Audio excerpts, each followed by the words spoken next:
आज का सेशन बहुत इंटरेस्टिंग है। मैं हूं फिजिक्स गुरु अबसार सिद्दीकी और आज हम डिस्कस करने वाले हैं अपने नेक्स्ट लेक्चर के बारे में, that is related to optics. इससे पहले मैंने एक लेक्चर अरेंज किया था जिसमें हमने डिस्कस किया था ह्यूमन आई के बारे में और टोटल इंटरनल रिफ्लेक्शन के बारे में। तो आज का जो सेशन रहेगा हमारा, ये बेस्ड है डिस्पर्जन ऑफ लाइट से रिलेटेड। चलिए देखते हैं इस कॉन्सेप्ट को समझेंगे। तो टॉपिक का नाम है डिस्पर्जन ऑफ लाइट और हम यहां पर बात करेंगे न्यूटन्स के एक्सपेरिमेंट के बारे में। चलिए देखिए, ये आपके पास एक प्रिज्म दिख रहा है और जैसे ही आप इसके ऊपर एक व्हाइट लाइट इंसिडेंट करेंगे, ये व्हाइट लाइट है। White light consist of 7 colours और ध्यान रखिएगा, biggest source of white light sun है आपका। अब ये 7 कलर्स की लाइट है, ये व्हाइट कलर ना, लाइट कंसिस्ट ऑफ 7 कलर्स। तो जैसे ही आप व्हाइट लाइट प्रिज्म पर इंसिडेंट करते हैं तो देखिए क्या होगा, ये लाइट डिस्पर्स हो जाएगी 7 कलर्स में। इस तरह से आपको एक स्पेक्ट्रम दिखेगा। नीचे वॉयलेट कलर है और ऊपर आपका जो कलर है वो बेसिकली रेड है। तो ये देखिए, ये स्पेक्ट्रम आपको दिख रहा है, ठीक है। तो यहां पर हम इस टर्म को बोलते हैं स्पेक्ट्रम। ये जो आपको दिख रहा है ये बेसिकली कहलाता है स्पेक्ट्रम। और ये जो प्रोसेस है इसी को हम बोलते हैं dispersion. That means breaking of white light into 7 constituent colours, ये कहलाता है डिस्पर्जन। चीजें क्लियर हो गई? ओके। अब इसी को थोड़ा सा समझते हैं। नीचे है वॉयलेट, देन इंडिगो, फिर ब्लू है, देन ग्रीन्स, उसके बाद येलो, उसके बाद फिर ऑरेंज कलर है और सबसे ऊपर आपका रेड कलर। अगर मैं इसको ध्यान से देखूं तो मिनिमम डेविएशन किसका हो रहा है? रेड लाइट का। क्लियर है? तो मिनिमम डेविएशन आपका यहां पर होगा रेड लाइट का, और जबकि मैक्सिमम डेविएशन किसका हो रहा है? वॉयलेट लाइट का। तो इसकी डेफिनेशन देख लेते हैं।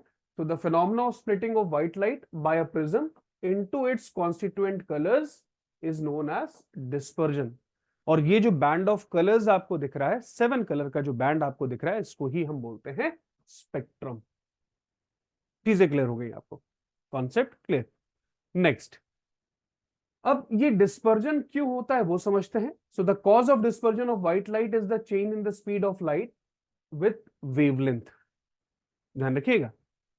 तो लाइट, अगर हम बात करें वैक्यूम में, तो वैक्यूम में सभी कलर के लाइट की वेवलेंथ, सभी कलर्स की वेलोसिटी सेम होती है। जैसे ही आप इसको ग्लास प्रिज्म से पास करोगे, there is a change in the velocity, और इस वेलोसिटी की वजह से ये अलग अलग कलर्स बेंडिंग शो करते हैं। सबसे ज्यादा जो बेंडिंग है वो आपकी वॉयलेट की है, सबसे कम रेड की है। तो अभी देखिए, इस लाइट को, इंसिडेंट रे को मैंने पीछे प्रोसीड कर दिया और मैं यहां से एंगल मेजर करूंगा। तो मिनिमम एंगल आपका किसके लिए आ रहा है? रेड कलर के लिए। और मैक्सिमम एंगल आपका आएगा वॉयलेट के लिए। ये देखिए, मैक्सिमम एंगल कितना आ रहा है? वॉयलेट के लिए आ रहा है। तो आपको ये ध्यान रखना है रिलेशन, अगर एंगल मिनिमम है तो वेलोसिटी मैक्सिमम होगा। मैंने क्या बोला? अगर एंगल मिनिमम है तो वेलोसिटी क्या होगा? मैक्सिमम होगा। तो रेड कलर की वेलोसिटी सबसे ज्यादा होती है, इसलिए इसका डेविएशन सबसे कम होता है। तो इसकी वेलोसिटी सबसे ज्यादा है, एंगल कम है, वेलोसिटी ज्यादा है, तो इसका मतलब इसका डेविएशन डेविएशन क्या होगा? कम होगा। ये डेविएट कम करता है। इसीलिए, इसी रीजन की वजह से हम रेड कलर को यूज करते हैं ट्रैफिक सिग्नल में, ताकि दूर से ही ये कलर आपको विजिबल हो। क्यों विजिबल हो? क्योंकि इसका डेविएशन कम है, कॉन्सेंट्रेशन इसका ज्यादा है। ओके, और आगे चलते हैं। तो नेक्स्ट हम बात करने वाले हैं रिकॉम्बिनेशन ऑफ व्हाइट लाइट के बारे में। अब क्या है ये process, recombination of white light? तो इसमें हम समझेंगे, इस एक्सपेरिमेंट में हमने 2 प्रिज्म लिए हैं। ये देखिए, 2 प्रिज्म लिए हैं, एक सीधा है और दूसरा इन्वर्टेड शेप में है, यानी कि उल्टा है। उल्टा, अगर आप इस प्रिज्म को देखेंगे तो इसका बेस ऊपर है, एपेक्स नीचे है। यहां पर देखिए, एपेक्स ऊपर है, बेस नीचे। अब जैसे ही मैं इस स्ट्रक्चर के साथ एक व्हाइट लाइट को मैंने इंसिडेंट किया, तो जैसे ही मैं इसमें व्हाइट लाइट इंसिडेंट करूंगा, ऑब्वियस सी बात है डिस्पर्जन होगा। लाइट रिफ्रैक्ट करेगी, violet extreme colour, red extreme colour है आपका। और ये वाइट डिस्पर्जन आपका इंसिडेंट होगा सेकंड फेज पर। ये देखिए, सेकंड फेज पर इंसिडेंट हुआ, और इंसिडेंट होने के बाद एक चीज बहुत इंपॉर्टेंट इसमें ये है कि रिफ्रैक्शन होगा। ये देखिए, लाइट रिफ्रैक्ट हो गई, और साथ ही साथ ये जो लाइट बाहर निकलेगी प्रिज्म से, ये आपको व्हाइट कलर देगी। तो यहां पर मैंने क्या सीखा, यहां पर हमने ये सीखा कि when we incident white light on a face of a prism, उसके बाद डिस्पर्जन हो रहा है। ये डिस्पर्जन इंसिडेंट हुआ सेकंड प्रिज्म पर, और सेकंड प्रिज्म पर इंसिडेंट होने के बाद रिफ्रैक्शन हो रहा है, और साथ ही साथ जब ये लाइट बाहर निकल रही है सेकंड फेज से, तो आपको व्हाइट लाइट ही मिल रही है। तो हमने ये देखा डेविएशन विदाउट डिस्पर्जन। अगर मैं इसको पीछे इस तरह से प्रोसीड कर दूं, तो मैंने ये देखा कि ये जो लाइट है, व्हाइट लाइट, ये डेविएट हो गई अपने पाथ से, बट इसके अंदर डिस्पर्जन नहीं है, आपको व्हाइट लाइट ही मिल रहा है। ऐसा नहीं हो रहा है कि ये 7 कलर्स में ब्रेक हो रही है। So this is the condition that is called as deviation without dispersion. Okay, अब थोड़ा सा चीजें को और समझते हैं। देखिए, जब भी हम इन प्रिज्म को ज्वाइन करते हैं, एक सीधा प्रिज्म है आपके पास और आपने एक इन्वर्टेड प्रिज्म ले लिया और आप इनको ऐसे ज्वाइन कर रहे हो, तो ज्वाइन करने के लिए जो आपको सीमेंट लगती है, जो हम सीमेंट यूज करते हैं, इसे बोलते हैं कनाडा बाम। इसे ध्यान रखिएगा, इसे हम बोलते हैं कनाडा बाम, लिखते हैं BALSM। तो ये वो सीमेंट है जिससे हम दो प्रिज्म को ज्वाइन करते हैं। ठीक है, चीजें क्लियर हो गई। ओके, चलिए आगे चलते हैं। नेक्स्ट हम बात करने वाले हैं यहां पर एक बहुत इंपॉर्टेंट फीचर के बारे में। यहां पर देखिए नेक्स्ट आर्टिकल है that is related to rainbow formation. अब हम बात करेंगे रेनबो कैसे बनता है। तो ये देखिए रेनबो फॉर्मेशन, क्लियर?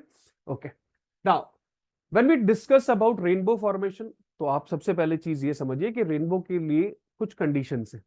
सबसे पहली कंडीशन क्या है कि आपकी धूप होनी चाहिए, सनलाइट होनी चाहिए, साथ ही साथ बारिश होनी चाहिए, और जिस साइड मेरे सामने अगर रेनबो बन रहा है, तो मेरा जो बैक है वो फेस करेगा सन को।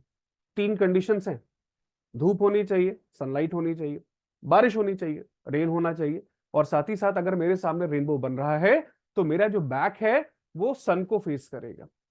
क्लियर है, चीजें समझ में आ गई? तो rainbow is an arc of 7 colour visible in the sky which is produced by dispersion of sun, which is produced by dispersion of sunlight by raindrop in the atmosphere। तो basically ये dispersion की वजह से होता है, ये phenomena dispersion का ही है। ओके, चलिए इसको डिस्कस करते हैं अभी हम। तो रेनबो फॉर्मेशन जैसे हमने डिस्कस किया था कि रेन हो रही है, बारिश हो रही है, और ये सन होना चाहिए, सनलाइट होनी चाहिए, और जिस साइड रेनबो बन रहा है आपका बैक सन को फेस करना चाहिए। अगर आपके फ्रंट में रेनबो बन रहा है तो बैक आपका सन की तरफ होना चाहिए। ओके, अब इसको समझते हैं कैसे काम करता है। देखिए ये एक रेन ड्रॉप है, अब ये सनलाइट है, तो यहां पर rain drop act as a small prism, ये स्मॉल प्रिज्म की तरह बिहेव करता है। तो जैसे ही सनलाइट रेन ड्रॉप के अंदर, अगर आप देखेंगे इसको, तो जैसे ही इस रेन ड्रॉप को स्ट्राइक करेगी, लाइट ने इसको स्ट्राइक किया, अब यहां पर होगा रिफ्रैक्शन। लाइट एक मीडियम से दूसरे मीडियम में जा रही है, इस फिनोमेना को हम बोलते हैं रिफ्रैक्शन। रिफ्रैक्शन में आपको ध्यान रखना है, bending of light will take place. यहां पर लाइट क्या होती है, बेंड हो जाती है, तो bending will take place due to change in the velocity. अब ये बेंडिंग होती है आइदर टुवर्ड्स द नॉर्मल और अवे फ्रॉम द नॉर्मल। तो मुझे कैसे पता रहेगा या मैं कैसे इसको याद रखूं? तो आप इसके लिए सिंपल सा एक निमोनिक्स याद रखिए, draw draw. So when light passes from denser medium to rare medium, it always bent away from the normal.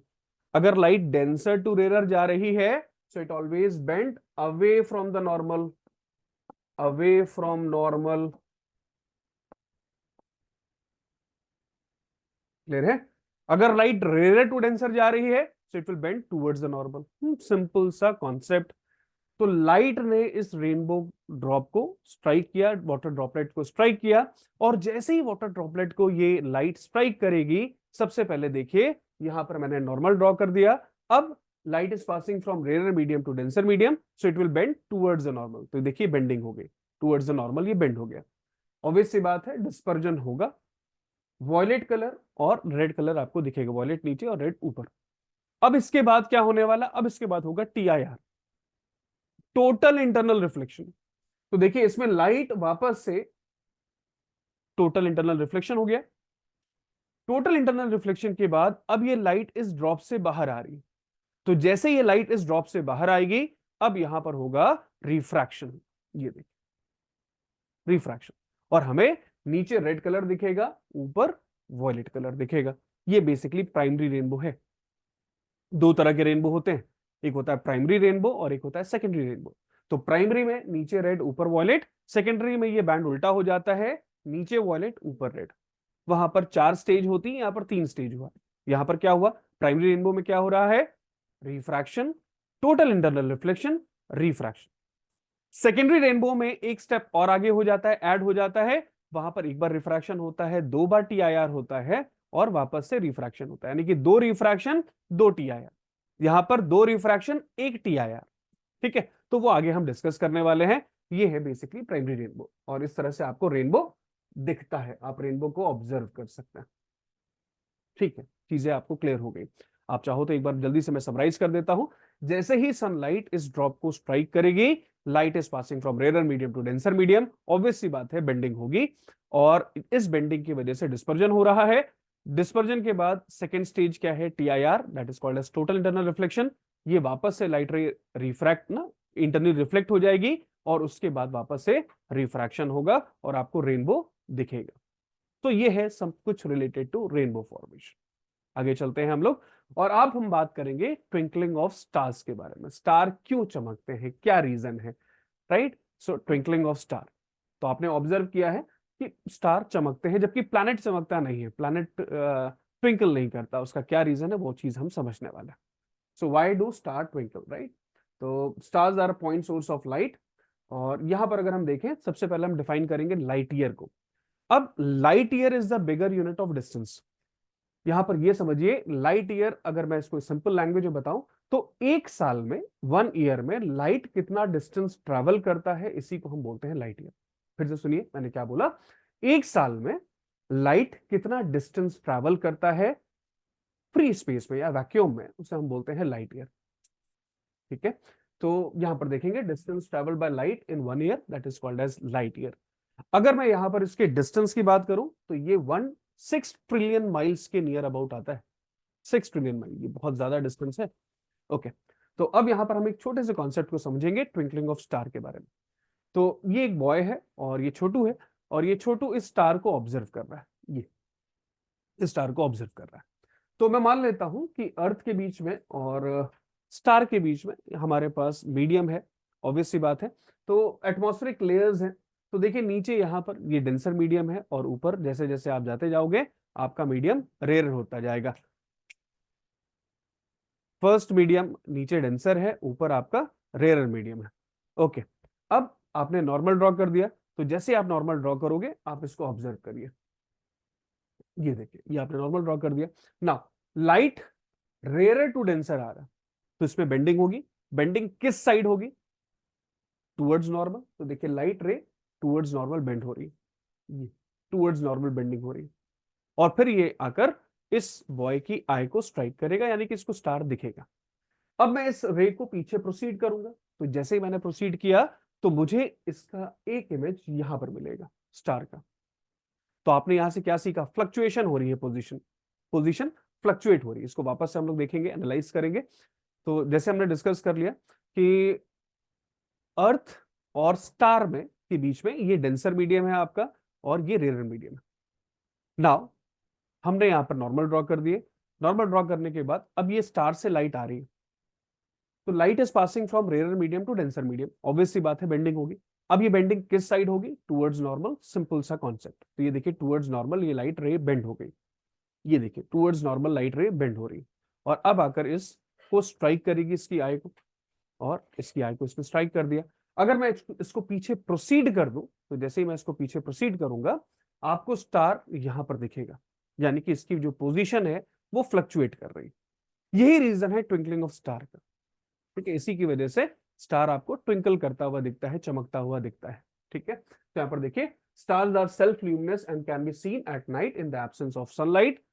Next, they appear to be point source because of their they are at a very large distance from the sun.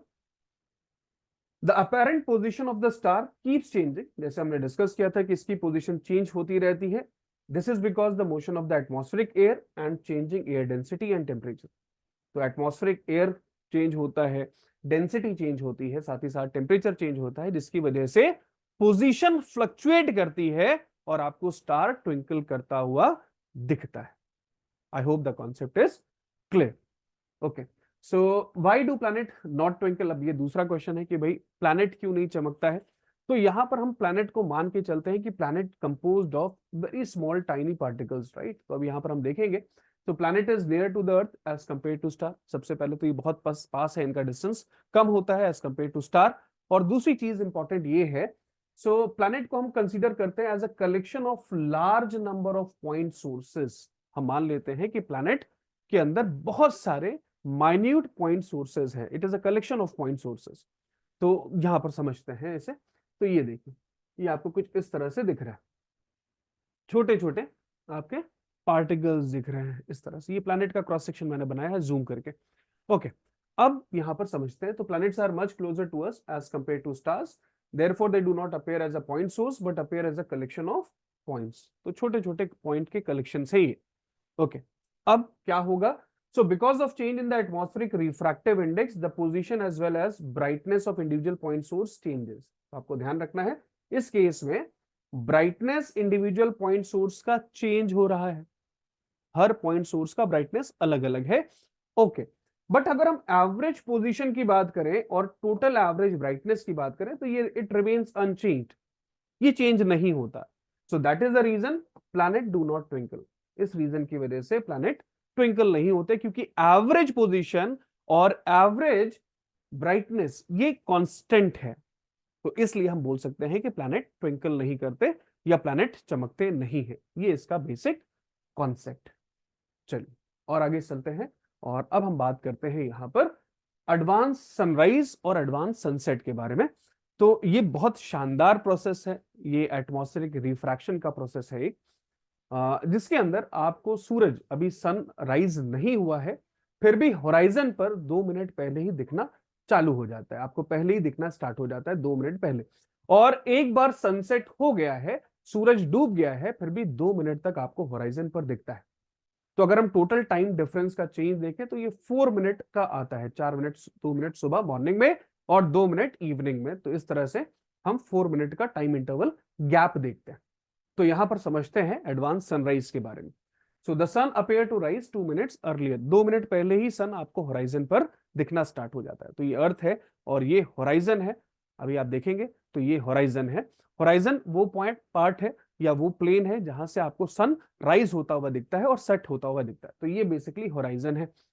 और अभी सूरज, ये यहां पर देखिए, ये सन इस position पर है, सन यहां पर है, sun rises from the east.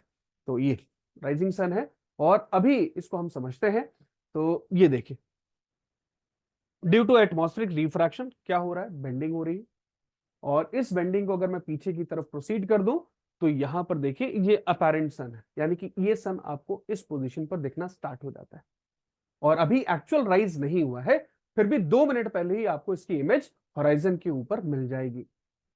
तो ये है एडवांस सनराइज का कॉन्सेप्ट। इसी तरह से अगर मैं समझूं एडवांस सनसेट का कॉन्सेप्ट, तो वो भी बिल्कुल ऐसे ही होता है। तो यहां पर समझते हैं, ये डिलेड सनसेट है, सो सॉरी, इसको डिलेड सनसेट बोलते हैं, राइट। एडवांस सनसेट मैंने बोल दिया, ये डिलेड सनसेट है, यानी कि 2 मिनट बाद तक भी आपको होराइजन पर सूरज दिखता है, सन दिखता है। ओके, देखिए, अब मान लेते हैं ये हमारे पास अर्थ सरफेस है और मैं अभी इसके ऊपर बनाऊंगा होराइजन। ये होराइजन है हमारा, ये देखिए ये होराइजन है। और सनसेट होता है वेस्ट में, तो वेस्ट में सनसेट हो गया। तो यहां पर देखिए ये सेटिंग सन है। अब क्या होगा, एटमॉस्फेरिक रिफ्रैक्शन हो रहा है और जिसकी वजह से ये बेंडिंग हो रही है। और अभी आप इसको मैं पीछे प्रोसीड करूंगा तो ये देखिए, ये देखिए, तो यहां पर आपको अपेरेंट सन दिख रहा है। इसका मतलब सूरज सेट हो गया, सन सेट हो गया, फिर भी 2 मिनट तक आपको होराइजन पर दिखता है। तो the sun appears to set 2 minutes late. इसी को हम बोलते हैं डिलेड सनसेट। क्या बोलते हैं, डिलेड सनसेट। सिंपल सा कॉन्सेप्ट। और ये हो किसकी वजह से रहा है, ये हो रहा है एटमॉस्फेरिक रिफ्रैक्शन की वजह से, एटमॉस्फेरिक रिफ्रैक्शन की वजह से हो रहा है, एटमॉस्फेरिक रिफ्रैक्शन की वजह से। ओके, आगे चलते हैं। तो अब हम बात करने वाले हैं यहाँ पर स्कैटरिंग ऑफ लाइट के कॉन्सेप्ट के बारे में। स्कैटरिंग ऑफ लाइट क्या होता है? तो before we start with scattering of light, दो कॉन्सेप्ट हम समझेंगे। एक है जिसे हम बोलते हैं रेगुलर रिफ्लेक्शन, और दूसरा है जिसे हम बोलते हैं इररेगुलर रिफ्लेक्शन। तो रेगुलर रिफ्लेक्शन के लिए मैंने यहाँ पर एक मिरर लिया है और ये लाइट हमने इंसिडेंट कर दी इस तरह से। तो ये इंसिडेंट रे मैंने यहाँ से नॉर्मल ड्रॉ कर दिया। नॉर्मल ड्रॉ करने के बाद अब ये लाइट रिफ्लेक्ट हो जाएगी कुछ इस तरह से। ये I1 है, ये I2 है, मैंने बना दिया, ये I3 है। फिर इसी तरह से रिफ्रैक्शन हम शो कर देंगे। So I is equal to R, that is the angle of incidence always equal to angle of reflection. तो अब उसके बाद ये देखिए, ये रिफ्लेक्टेड रे, इंसिडेंट रे और रिफ्लेक्टेड रे यहाँ पर देखेंगे, ध्यान से समझेंगे तो ये पैरेलल्स है ना। ये देखिए इनके बीच का ये जो डिस्टेंस आपको दिख रहा है ये बेसिकली सेम है, तो ये पैरेलल रेज है। तो इसे बोलते हैं हम रेगुलर रिफ्लेक्शन, इसे हम बोलते हैं रेगुलर रिफ्लेक्शन। अगर मैं इररेगुलर रिफ्लेक्शन के बारे में बात करूं तो मैं कोई भी सरफेस ले लूं, जैसे मैंने बुक ले ली, आप बुक ले लो और ये बुक हमने ले ली, ठीक है, या कोई भी रफ सरफेस हमने ले लिया, और इसके ऊपर जब भी मैं लाइट को इंसिडेंट करूंगा तो ऑब्वियस सी बात है रिफ्रैक्शन यहां पर भी होगा, रिफ्लेक्शन होगा, साथ ही साथ अब्जॉर्प्शन भी रहता है। तो रिफ्लेक्शन हो गया तो रिफ्लेक्शन होगा, बट ये जो रिफ्लेक्शन है वो देखिएगा यूनिफॉर्म नहीं है। ये देखिए अगर हम इसको ऑब्जर्व करें तो यहाँ पर क्योंकि एंगल ऑफ इंसिडेंस बराबर नहीं है ना, I1 is not equal to I2 is not equal to I3, तो यहाँ पर अगर हम ध्यान से देखें तो एंगल ऑफ रिफ्रैक्शन भी सेम नहीं होंगे। दैट मींस लाइट की बेंडिंग किसी भी जिगजैग मोशन में हो सकती है। तो देखिए कुछ इस तरह से यहाँ पर रिफ्लेक्शन हो रहा है, इसी को हम बोलते हैं इररेगुलर रिफ्लेक्शन। तो we have two types of reflection, that is called as regular reflection, और दूसरा है जिसे हम बोलते हैं इररेगुलर रिफ्लेक्शन। तो ये इररेगुलर रिफ्लेक्शन है, इसका मतलब ये जो आपको लाइट दिख रही है यहाँ पर reflected ray, they are not parallel, किसी भी डायरेक्शन में है ये। ओके, अब इसी को थोड़ा सा और समझते हैं यहाँ पर डिटेल में। तो ये अर्थ का एटमॉस्फेयर है और ये incident ray, light ray incident हो गई। तो यहाँ पर समझते हैं ये इररेगुलर सरफेस है, ये वाला इररेगुलर सरफेस है। तो scattering is the process of absorption and the re-emission of light energy. ध्यान रखिएगा, it is the process of absorption, light को अब्जॉर्ब करता है, उसके बाद रीइमेजन, वापस से एनर्जी को इमिट करता है, रीइमिट करता है। तो इसको हम बोलते हैं स्कैटरिंग। इस फिनोमेना को हम क्या बात करते हैं? स्कैटरिंग बोलते हैं। Okay, next, now factors affecting scattering of light. कौन कौन से फैक्टर्स हैं those are responsible for scattering of light? तो यहां पर समझते हैं, सबसे पहली चीज है वेवलेंथ ऑफ लाइट। ठीक है, तो मैं यहाँ पर अभी विबज्योर बनाता हूँ।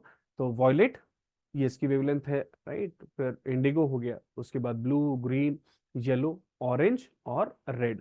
तो यहाँ पर अगर मैं ध्यान से देखूं तो वेवलेंथ ऑफ वॉयलेट करीब करीब 4000 आर्मस्ट्रॉन्ग होती है, जबकि रेड का वेवलेंथ इसके डबल होता है, दैट इज 8000 आर्मस्ट्रॉन्ग। तो अगर मैं यहाँ पर समझूं तो वेवलेंथ रेड का ज्यादा है एज कंपेयर टू वॉयलेट। तो violet light scatters nearly 16 times more than that of red light. ये इंपॉर्टेंट है, इसको ध्यान रखिएगा। वॉयलेट लाइट का क्योंकि वेवलेंथ कम है इसलिए इसकी स्कैटरिंग बहुत ज्यादा है। रेड से अगर हम कंपेयर करें तो 16 टाइम्स ज्यादा है, 16 times, that is more than enough, right. बहुत हो गया ये। तो अगर आप ट्रैफिक सिग्नल पे वॉयलेट लाइट यूज करते हो एज अ डेंजर सिग्नल या डेंजर साइन, तो आफ्टर सर्टेन डिस्टेंस वो दिखेगा ही नहीं, तुरंत वो स्कैटर हो गया। तो वहां पर वेकेंसी दिखेगी, ब्लैक कलर दिखेगा, और फिर वो ऑब्वियसली बात है एक्सीडेंट के चांसेस बढ़ जाएंगे। ओके, नेक्स्ट, दूसरा जो इंपॉर्टेंट है वो है साइज ऑफ पार्टिकल। तो स्मॉलर साइज अगर है तो स्मॉलर साइज पर जब भी आप स्मॉलर पार्टिकल है और जब भी इसके ऊपर आप व्हाइट लाइट इंसिडेंट करते हो तो बेसिकली ये ब्लू कलर्स में इस तरह से ना, ब्लू का जो मैक्सिमम स्कैटरिंग है तो आपको ब्लू बैंड दिखता है। इसी तरह से साइज को थोड़ा सा अगर हम बड़ा कर दें तो ये बिग पार्टिकल है, जैसे ही आपने इसके ऊपर व्हाइट लाइट इंसिडेंट कर दी तो ये ब्रेक डाउन होगा, बट यहाँ पर जो ब्रेक डाउन होगा वो बेसिकली अगर हम देखें तो रेड कलर में ब्रेक डाउन होता है।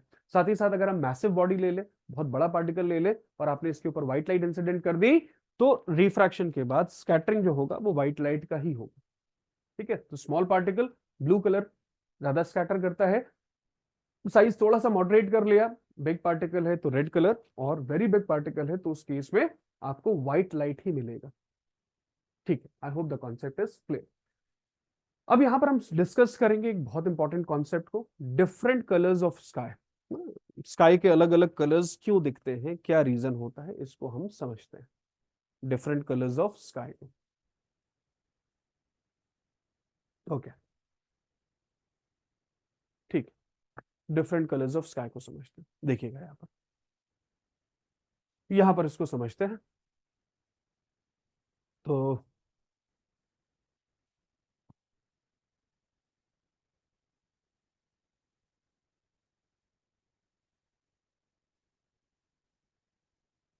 ओके, ठीक, I hope it is better. ठीक है, देखिए डिफरेंट कलर्स ऑफ स्काई को समझेंगे। तो ये सन है इस समय, और ये बिल्कुल आप बोल सकते हैं ये नून का टाइम है। सन, सूरज ना, ये जो सन है वो बिल्कुल हॉराइजन आप देख सकते हैं कि आपके हेड के ऊपर है। तो ये हेड के ऊपर है। तो इस केस में रे ट्रेवल्स लीस्ट डिस्टेंस ना, रे हमेशा लीस्ट डिस्टेंस ट्रैवल करती है। तो क्या होगा, मिनिमम स्कैटरिंग होगी, और मिनिमम स्कैटरिंग के केस में आपको कुछ इस तरह से स्काई दिखेगा। ये नून का टाइम है, राइट। नियरली अगर हम देखें तो 11:30 से लेकर 12:30 या 1 बजे का जो समय होता है वो बिल्कुल ऐसे ही होता है। ओके, अब इस सन की पोजीशन को हमने चेंज कर दिया, ये कहीं ना कहीं इवनिंग की साइड पे जा रहा है, राइट। तो अब क्योंकि सन का जो डिस्टेंस है वो बढ़ गया है, राइट, तो ray travels large distance, ray large distance travel करेगी, as a result of which more scattering, scattering ज्यादा होगा। तो ऑब्वियस सी बात है, जब भी स्कैटरिंग ज्यादा होता है तो उस समय ब्लू कलर ज्यादा एग्जिस्टेंस में रहता है। तो अभी यहाँ पर देखिएगा ये कलर ब्लू हो जाएगा स्काई का। अब थोड़ा सा और डिस्कस करते हैं, इसको आगे लेकर चलते हैं। और सन यहाँ पर सेट होने जा रहा है। तो जब भी सन सेट होगा तो उस केस में अगर हम देखें तो रेवल ना, रेज ट्रैवल मोर लार्जर डिस्टेंस, या लार्जेस्ट डिस्टेंस हम बोल सकते हैं, और मैक्सिमम स्कैटरिंग होगी। तो मैक्सिमम स्कैटरिंग है तो कहीं ना कहीं अगर हम इसके शेड को देखें तो ये रेड कलर और ऑरेंज कलर आपको मिलेगा, राइट, स्कैटर्ड लीस्ट। तो यहां पर देखिएगा कलर कुछ इस तरह से हो जाएगा। ये बेसिकली वो शाम वाला टाइम है जब इवनिंग होती है और रात होने जा रही होती है। तो उस समय जब सूरज डूब रहा होता है तो ये बिल्कुल ऑरेंज, राइट, आपको दिखता है लेयर स्काई में, और बहुत शानदार टाइम है ये, हमारा फेवरेट टाइम है राइट। तो आपको बहुत बढ़िया लगता है अगर आप छत पे जाएं और चाय पिए और मस्त इसको देखें, मजा आ जाएगा आपको। तो ये है कॉन्सेप्ट। ओके, अब colour of sky in space अगर हम बात करें तो स्पेस में जब अगर आप चले जाते हैं तो वहां पर आपको कोई भी कलर नहीं दिखेगा, बेसिकली सब कुछ डार्क ही दिखेगा। तो नो एटमॉस्फेयर, एटमॉस्फेयर नहीं है तो स्कैटरिंग नहीं होगी, स्कैटरिंग नहीं है तो उस केस में कलर आपको कोई भी विजिबल नहीं होगा। तो ये चीज ध्यान रखिए, ये है colour of sky in space, no atmosphere, no scattering, no colour, कोई भी कलर आपको विजिबल नहीं होगा। चीजें आपको क्लियर हो गई। ओके, तो ये है बेसिकली मून, और ये है अर्थ, ये है हमारा सन। तो यहां पर इसको समझते हैं, ये ड्यूरिंग डे टाइम है, और ये है ड्यूरिंग नाइट। नाइट के समय कुछ इस तरह से आपको स्काई दिखता है, राइट, नो एटमॉस्फेयर। उसके बाद ये स्पेस की बात अगर मैं कर रहा हूँ, ये स्पेस में है, नो एटमॉस्फेयर, नो स्कैटरिंग, और साथ ही साथ अगर हम देखें तो space appears black. I hope the concept is clear. ठीक है, चीजें आपको क्लियर हो गई। ठीक है, आज का सेशन बस इतना ही। हम लोग नेक्स्ट मिलेंगे आगे, और इसी के आगे कंटिन्यू करेंगे। जब तक पढ़ते रहें, मस्त रहे।